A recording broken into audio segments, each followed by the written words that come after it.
Let's review the materials after the middle term. So basically we have 4 parts after the middle term. The first part, which covers chapter 3 and 9, is about international trade. And then chapter 10 to 12, we discussed public economics. And then chapter 13 to chapter 17, we talked about industrial organization. And then chapter 18, we discussed the factor market. And as I said, I also discussed chapter 19, but this chapter will not be included in the final exam. Okay, now let's first talk about the part on international trade. So chapter 3 is like the foundational chapter, which gives you the basic concepts, right? And the most important concept in chapter 3 is comparative advantage. Of course, you also need to understand the related concept, that is the absolute advantage. So basically, absolute advantage is about productivity. So if a worker can produce a product with a smaller quantity of inputs, then this worker is basically more productive. So this worker has a higher absolute advantage. Then comparative advantage is based on opportunity cost. If this worker has a lower opportunity cost of producing the product, then we would say this worker has a comparative advantage in producing this product. Obviously, I cannot go into more details here because this is just a review session. The textbook and the lecture notes have a lot of details. So when you're going through this review, if you find any point is not clear to you, go back to the lecture notes or the textbook and read those details. The important thing about comparative advantage is it determines the benefit of specialization and trade, right? So we know that if a worker is having some comparative advantage in producing some product, then this worker should specialize in that product, right? And this is called specialization. So basically, specialization and trade, they're based on comparative advantage, not on absolute advantage. And then we also learned it is impossible to one person to have a comparative advantage in both goods, right? So this basically tells you that most of the times there will always some benefit from specialization and trade. And last, we talk about the price of trade. And our findings are the price of trade has to be higher than the opportunity cost of the seller. However, it has to be lower than the opportunity cost of the buyer, right? And this is very easy to understand. If the price of the trade is higher than the opportunity cost of the seller, then it basically means that the seller will be willing to sell, right? And then if the price of the trade is lower than the is lower than the opportunity cost of the buyer. In this case, the buyer will be better off by buying from the market compared with producing the product by himself, right? Because it is cheaper to buy from the market. And then we talk about chapter 9, international trade. The first or the very basic thing about international trade is you need to understand whether a country will become an importer or exporter. And we know that to determine this, we just need to compare the domestic price without trade versus the world market price. So basically, if the domestic price is lower compared with the world price, then this means this country has some comparative advantage. So this firm should become an exporter. And then the other case, that is, if the domestic price is actually higher than the world price, in this case, the country, this country will become a importer. And then we will do some welfare analysis. So we basically want to understand how total surplus, consumer surplus, and producer surplus will change due to the international trade, right? And the answer is like this. If a country becomes an exporter, then in this case, producers will be better off, right? Because price will be higher. However, consumers will be worse off, again, because price will be higher. However, the total surplus actually increases. So the gain outweighs the loss. That is, the gain to producers is larger compared with the loss of consumers. And then if a country becomes an exporter, in this case, then if a country becomes an importer, in this case, price will be lower. Because of the lower price, consumers will be better off and the producers will be worse off, right? And again, we know that in this case, the total surplus will also increase. This means the gain for consumers will be larger compared with the loss of the sellers or producers.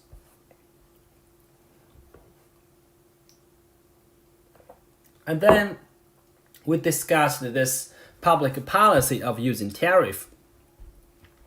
The result is there will be deadweight loss if the firm imposes a tariff. And to be more specific, we know that domestic producers will be better off. This is easy to understand because a $1 tariff will increase the domestic price by $1. And producers, they will always be better off if the price is higher. And then government will be able to raise tax revenue, right? So basically, you can see that we have gains on the producer side and on the government side. However, consumers, they will suffer, right? And we also know that because there is deadweight loss, so the loss to consumers have to be larger compared with the gains. And then we have this picture which talks about how tariff would affect different components of the social welfare. And then we also know that D and F are the measure of deadweight loss. So again, I won't go into details here. You need to make sure that you understand this picture.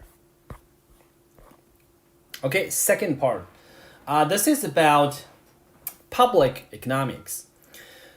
And we start with this very important concept, externality. So what is externality? Well, it basically means that if there is a trade or a transaction between a buyer and a seller, and this transaction has some external effect on a third party, bystander. However, the bystander will not pay or receive any compensation for this external effect. If we have a case like this, then we say there is externality. And we have negative externality if the external effect on the bystander is adverse, right? Then we have positive externality if the impact on the bystander is positive or beneficial. Now, after defining externalities, we want to understand the welfare effect. And the basic result is the competitive market outcome is inefficient if there is externality. And again, we talk about two cases, positive externality and negative externality. To understand this, it's important to draw out the demand curve and supply curve, right? For example, for the positive externality case, we have let's say we're talking about education here. We have a supply curve and then we will have two demand curve. This lower one is the private demand curve. This higher one would be the social demand curve. So essentially the social demand curve is higher than the private demand curve. And the distance between these two curves measure the external positive benefit. So you can see that in this case you will have two equilibrium points. And this point on the left will be the market outcome. So obviously the market outcome produces a smaller quantity compared with the socially optimum outcome. So we say the market outcome is inefficient. And then you could do a similar analysis if you have the negative externality. And in that case,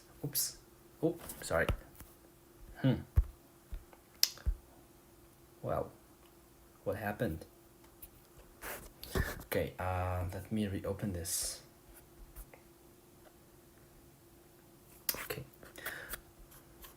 Okay, so negative externality. So in this case, negative externality, you will use a similar process to understand the efficiency here. And you can find in the pollution case, right, the social supply curve is higher than the private supply curve. The reason is because there is some external cost to the society when there is pollution. So in this case, the market outcome is larger compared with the socially optimum outcome. So again, this basically means the market outcome is inefficient. So if you draw this curve out, then you will have the demand curve and you will have the private supply curve and the social supply curve, right? And what you can see here is the point on the right will be the quantity under the market equilibrium. So the market equilibrium quantity is too large, right? And then we also have done this analyzing the deadweight loss using pictures, right? For example, this is the case we discussed the deadweight loss of a negative externality. As I said, the key to understand the deadweight loss here is you will use the social cost supply curve. So don't use the private cost supply curve. And then you will examine what is the deadweight loss under the market outcome. Essentially, this means you will temporarily forget this curve if you're just trying to examine the deadweight loss. And then you will examine the deadweight loss at the market quantity, right? And the market price, right? And what you can see here is essentially we have learned the total surplus is really the area between the supply curve and the demand curve.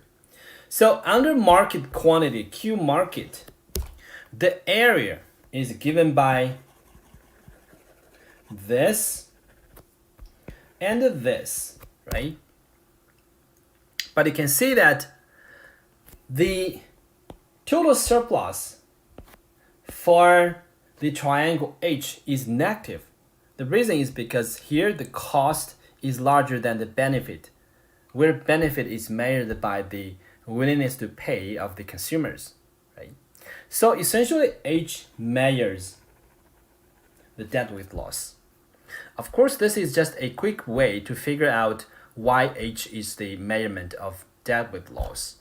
And for more detailed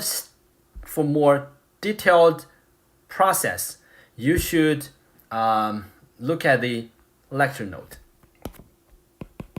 Okay.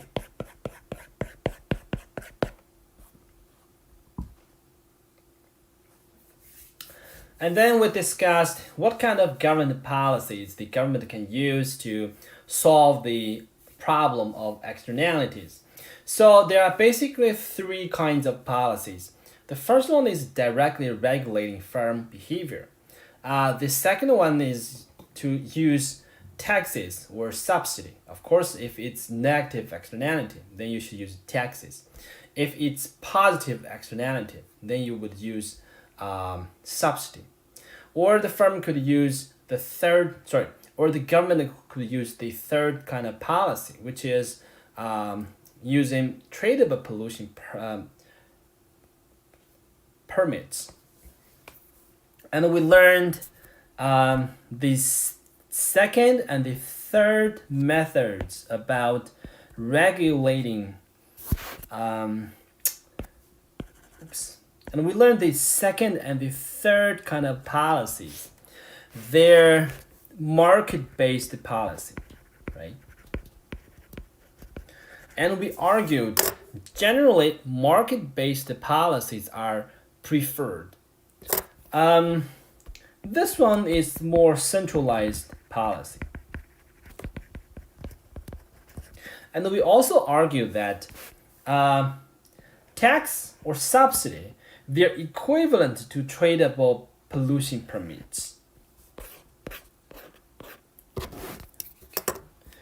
Last, we talk about Cos Theorem, which is the theorem used to justify why or how sometimes people can solve externalities by themselves. Cos Theorem basically says that if people can bargain without cost, then they can always reach an agreement in which resources are allocated efficiently. So Cos Theorem basically tells you a very fictional case, that is zero bargaining costs. So under this assumption, even if there are externalities, then through bargaining, the ultimate result could be efficient. However, you can see that, and we also discussed several examples in the lecture notes. If the bargaining costs are high, then the bargaining can fail to solve externality. And this also gives us the idea why sometimes we need government, right, to coordinate actions between different consumers or firms to solve externalities. Then we moved to chapter 11, which is about public goods and common resources. This is I would say it's a pretty easy to understand chapter. So we basically want to first define what is a public good and what are common resources. The definition relies on two features of different consumption goods. The first is whether a good is excludable. And this basically means whether it is possible to prevent someone from using it. And then we discuss whether there is rivalry in consumption. That is, whether one person's consumption of the good will reduce other people's consumption of the good. And then if there is no rivalry in consumption and it is not excludable, then it is a public good. And if there is rivalry in consumption, but still it is not excludable. Then we're talking about common resources. And the lecture notes talked about several examples of public goods and common resources. And a very interesting example is the road, right? So a road can be any type depending on whether there is a toll or whether there are congestions. So if there is no toll, if there are no congestions, then it is a public good. And if there is a toll, but there are also congestions, then, oh, sorry. That was not correct. So let me restart. So if a road has no toll, and if a road has no congestion, then it is a public good. If a road has no toll, but if there is congestion, then it is a common resources. Because now, if you have some congestions, then you can imagine that there will be rivalry in consumption. That is, if I drive on the road, then you won't be able to drive on the road, or it will be harder for you to drive on the road. And then we discussed why we need government to provide public goods. The fundamental reason is because of this free riding problem. Essentially because it is a public good. So people will get access to the public good without paying anything. That is, consumers, they will have the incentive to free ride. And in this case, no private firms will want to provide this public goods to consumers. So we need government to step in to collect taxes to provide public goods and making their decisions about the quantity based on cost-benefit analysis. And then we talk about common resources. So the central result is common resources will be overused, right? The reason for this is pretty simple. It's basically because people will not be charged for their use of common resources. Because common resources, this is basically based on the definition of common resources. And they will use the common resources excessively. And in the end, maybe they will deplete the common resources. Last, in chapter 12, the final chapter on public economics, we talked about the design of a tax system. We discussed the design of tax system from two perspectives. The first is efficiency. The second is equity. So obviously, it's important to understand how efficiency and equity are defined. Basically, if one tax system raises the same amount of revenue at smaller costs compared with another tax system, then we would say this tax system is more efficient. Here, cost has two parts. The first is the deadweight loss. The second is the administrative burden. At this end of our semester, you should really understand why there are deadweight losses from taxes. And administrative burdens are easy to understand. It basically means that for both taxpayers and the governments, right? They both need to spend some cost to satisfy or to comply with tax laws. And then the second point about designing a better tax system is about the equity principle. So there are two principles. The first is the benefits principle. The second is the ability to pay principle. Benefits principle basically says taxpayers who enjoy larger benefits from the public policies should pay higher taxes. Ability to pay principle basically means how much you pay tax should depend on your ability to pay. And then we could talk about vertical equity or horizontal equity. Vertical equity says if you have higher ability to pay, then you should pay more. Horizontal ability says if taxpayers have similar ability to pay, then they should pay similar taxes. And then we also define several concepts. Marginal tax. So marginal tax is the additional amount of tax you have to pay for one additional dollar of income.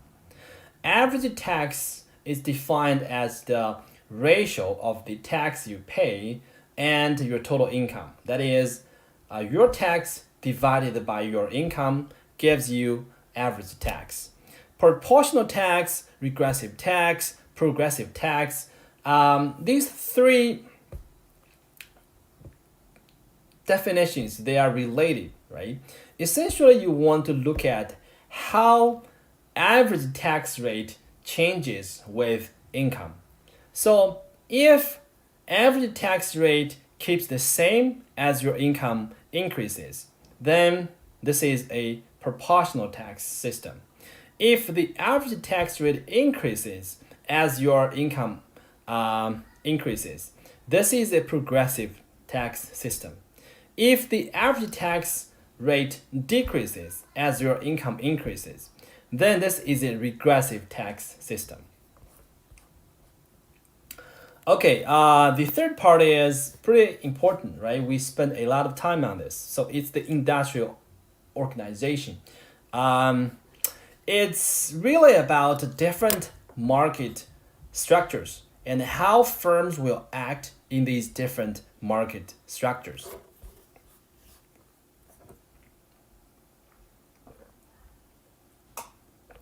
Okay, and we started from chapter 13, which talks about the costs and the production function, cost function, and cost curves.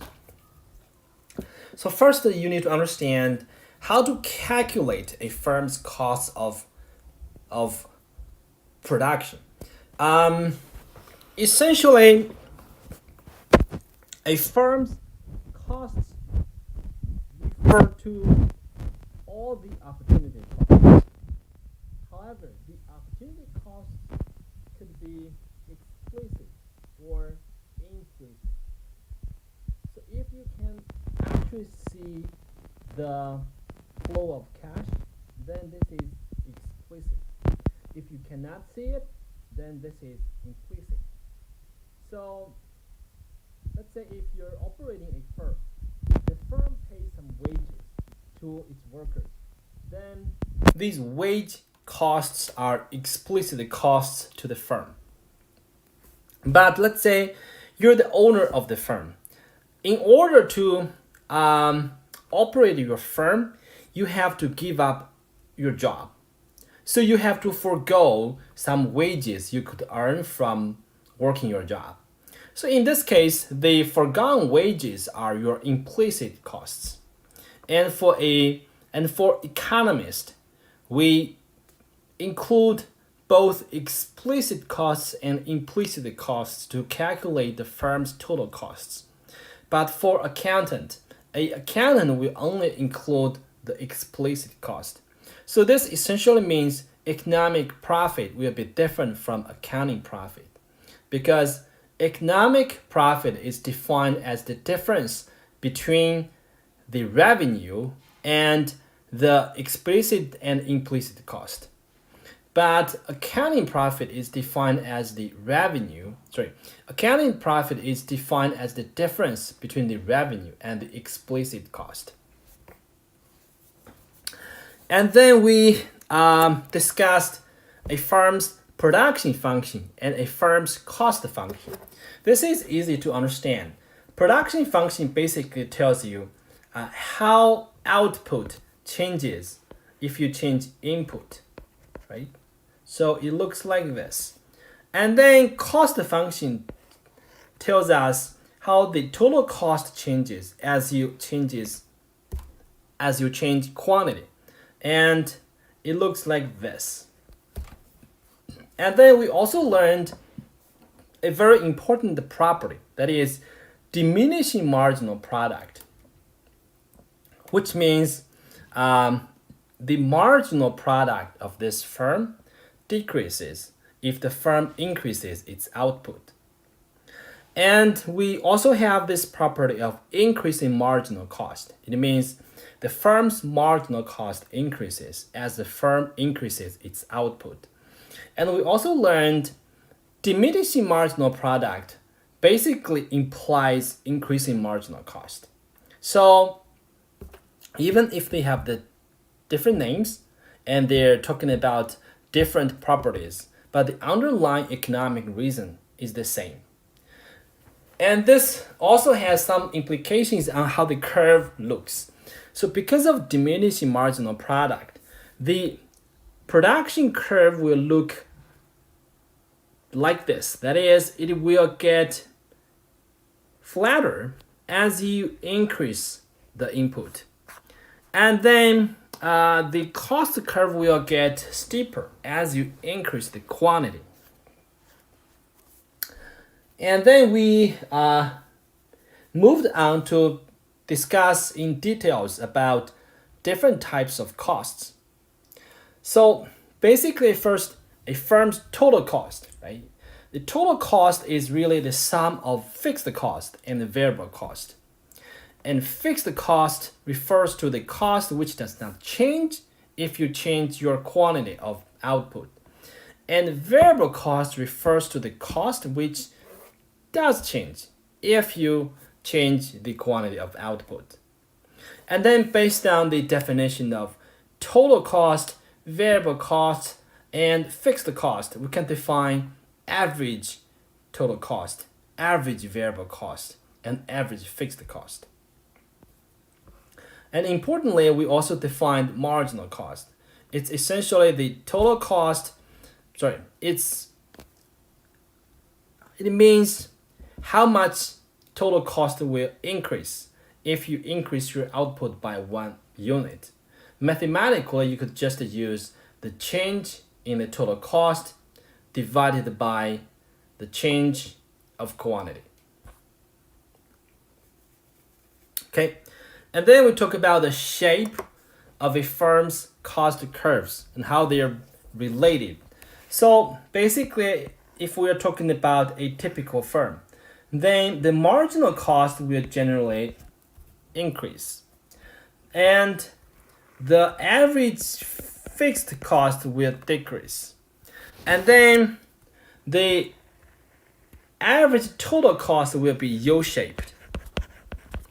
And the average variable cost will also be U-shaped. And importantly, we also learned the marginal cost curve will always cross the lowest point of the ATC curve and the AVC curve. And then we talk about the relationship between short run and long run cost. The result essentially looks like this. So let me find some room to draw out the curve. So this is the long run ATC curve. And then we have these short run ATC curves, which are always above the long run ATC curve. And this is easy to understand, right? Because in the long run, the firm has higher flexibility. So the firm can adjust its production plans to achieve higher efficiency. So ATC curve should be lower in the long run. And then depending on the shape of the ATC curve, we can define different economies of scale. So on this side, we have increasing economies of scale. The reason is because as you increase the quantity, the average total cost decreases. So as you increase your scale, your production becomes more efficient, has a lower cost. So that's why we say you're having a increasing return to scale here. And then in this range of output, we have constant return to scale because the average total cost stays constant. And on this side, we have the property of increasing return to scale. On the right-hand side, we have the decreasing return to scale because the average total cost increases. So it's more costly if you increase your output. Okay, now we talk about the competitive market. So to understand the competitive market, it's important to understand our assumptions, right? So the assumptions for a competitive market is we have many buyers and sellers. So essentially, these buyers and the sellers, they will have minimal impact on the market. And then the goods offered by the sellers are largely the same. So combining these first two assumptions, we would know that both buyers and sellers, they're just price takers in the market. So they will take price as a given. And then we have the third result, we have the third assumption, that is free entry and exit. And you guys know that under this assumption, firms will have zero profit in the long run.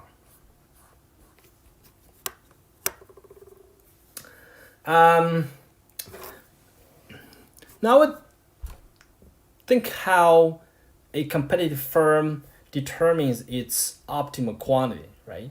So basically now the firm has to think about at what quantity it can maximize its profit.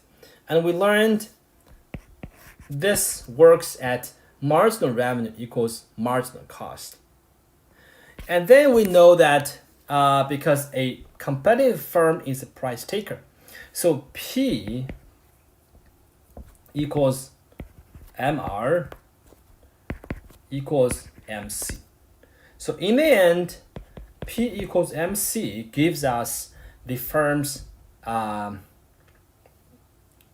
profit maximizing condition. And based on this, we would know that the marginal cost curve is almost the supply curve. It is almost, not completely, because you have to think about the shutting down and exit condition. So shutting down is a short-term decision. Because it's short-term, the firm will only compare revenue versus variable cost. So as long as P is larger than average variable cost, the firm will stay open. And then we talk about exit condition. Exiting the market is a long-run decision. So the firm will compare its revenue versus total cost. And as long as P is above the average total cost, then the firm will not exit. And finally, we talk about the long-run equilibrium. And because of free entry and exit, profits are zero for a competitive firm in the long run. And this basically means P equals ATC. So this result will have two implications. The first is P equals ATC, and we also have P equals MC. So P equals MC equals ATC. This basically implies that if this is MC, if this is ATC, this is MC, then this is firm's output. And you can see that this firm will produce at the efficient scale. And then the second implication is, in the long run, if P equals ATC, then the supply curve will be a flat line. And it will be always equal to average total cost. And we also talk about a market's supply curve. We discussed two cases, in the short run and in the long run. So in the short run, the number of firms is fixed. So supply curve looks like this. And in the long run, the number of firms can change because of free entry and exit. So as I said, the supply curve will be flat, and it will be always at this point, that is P equals average total cost. And then we talk about the monopoly market, and by definition, it's a market with only one firm. There are three reasons why we could see a monopoly market. First, a single firm owns a key resource. Second, a firm has the exclusive right to produce a good, and this right is given by a government. Third, natural monopoly. That is, it is more efficient to let one firm to supply the whole market. Then we will talk about the typical profit maximization condition. And we know that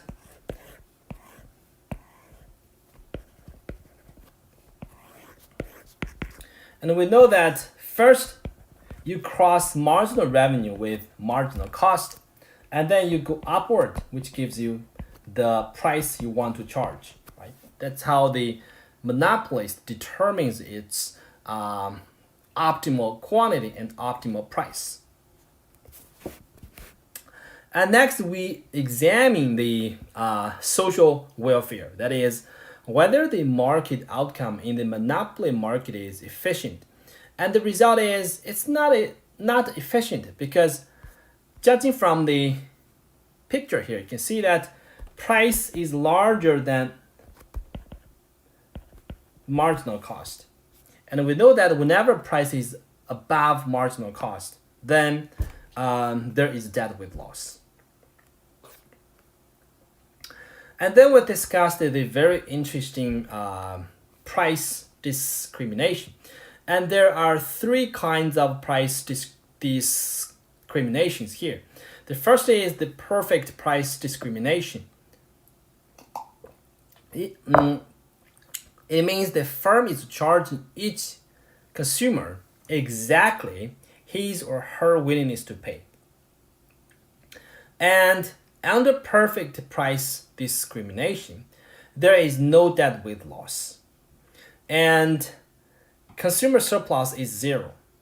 And producer surplus equals total surplus. And then for the second degree price discrimination, the firm charges different prices for different quantities. And the third degree price discrimination means the firm charges a different price to different types of consumers. And then we discussed there are kind of four topics about solving the inefficiency from monopoly. So the first one is government agencies can use the competition laws to make the industry more competitive. And then government can also regulate how the monopoly charges prices. we specifically talked about natural monopoly. And our conclusion was it's actually very hard to regulate a natural monopoly, because if you use P equals MC, then the market will be efficient. However, the natural monopoly will have to earn a negative profit. So in the long run, this firm will exit the market. Or you could use P equals ATC. In this case, the monopolist will earn zero profit, so it could stay in the market. However, P equals ATC will still have some inefficiency, because you can only remove inefficiency if you set price equal to the marginal cost. And then the third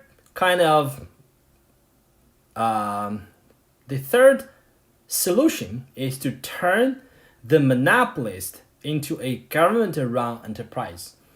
And then the fourth one is interesting. So basically, the Nobel Prize winner argued that if the market failure is small compared with the imperfections of politics and policies, then maybe politicians should do nothing to solve the problem of monopoly.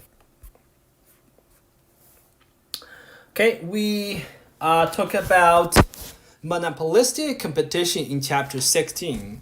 It is a hybrid, right, between competitive market and the monopoly market. So there are three assumptions.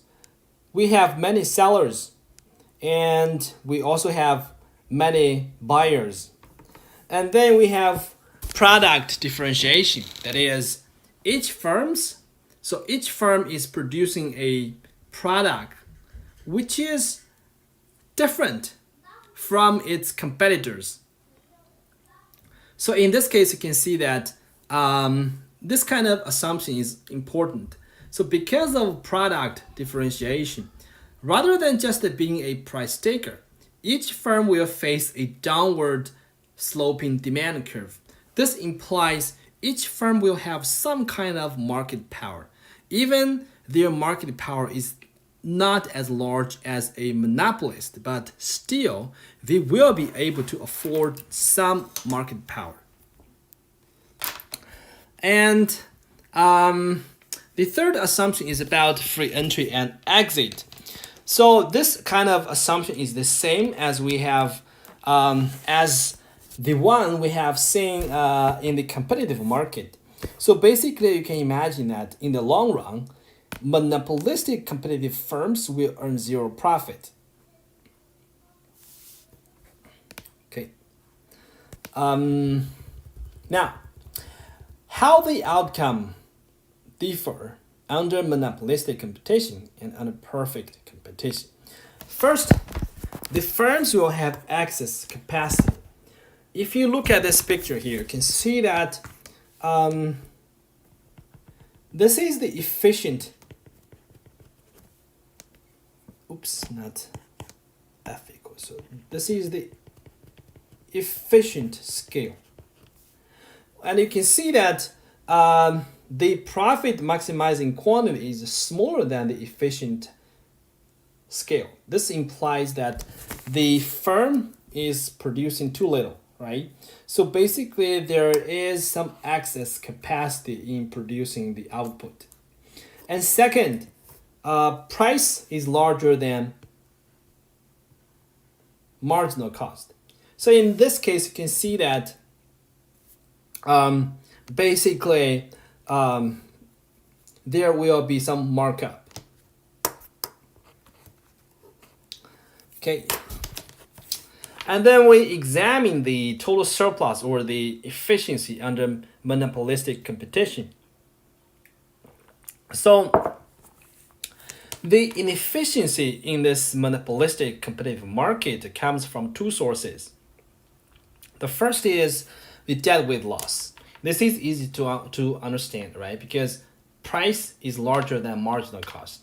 So there will be definitely deadweight loss. And the second one is interesting. It means that there will be some externalities.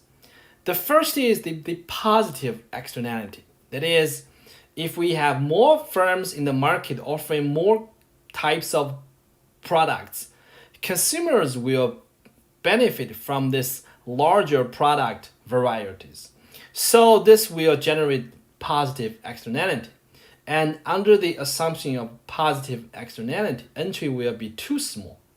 However, there is also this negative business stealing externality. It means if a firm enters the market, it will steal customers from other firms. So the entry will hurt other firms. In this case, entry will be too large. So whether the entry is just right or too large or too small will depend on the size of the positive externality versus the size of the negative externality.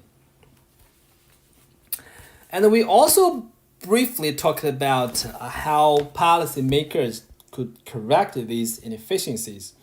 And our conclusion was it's actually pretty hard because in the monopolistically competitive market, we have many firms and many products. So it's very hard for policymakers to regulate all these firms. And then the policymakers could also solve the inefficiency by setting price equal to the marginal cost. However, whenever price equals marginal cost, you can see that the price will be here, right? And you can see that it is below the average total cost. So the firm will suffer from a loss, and in the long run, the firm will just exit. Okay, oligopoly. So we talk about several cases in the oligopoly market. First, if these firms, they can collude with each other, they can form a cartel, then they can act like a monopolist.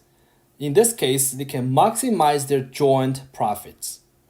However, if they compete with each other, then this will result in a larger quantity and a lower price than under the monopoly outcome. And we also learned that if we have more firms in the oligopoly market, then the competition between the firms will be higher. So this will result in a even larger quantity and even lower price. So the outcome of the oligopoly market will be more closer to the outcome under the perfect competition. And then we discussed the game theory using this prisoner's dilemma. So it's important for you to understand how to solve this kind of game. So basically, you will think about dominant strategy, right? Dominant strategy means the kind of action, the kind of strategy you will always use, no matter or irrespective of your components' actions. So you will always use the same action. Then this action is called dominant strategy, right? So in the Jack and Jill's water game, you can see that Jill's dominant strategy is to sell 40 liters. And Jack's dominant strategy is to sell 40 liters. So in the end, both will sell 40 liters. And this is the Nash equilibrium.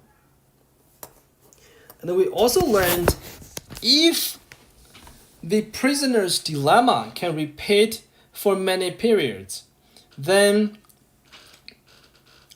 the game players can actually collude or cooperate. The intuition is if they can repeatedly play this game, then players can impose some penalties. So essentially, if one player deviates or one player cheat in a certain period, then the other player will penalize this cheaters forever.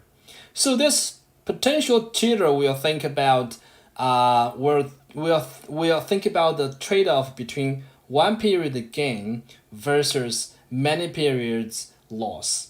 So in the end, if the one period gain is smaller compared with the many periods loss, then the cooperation can actually be sustained in equilibrium.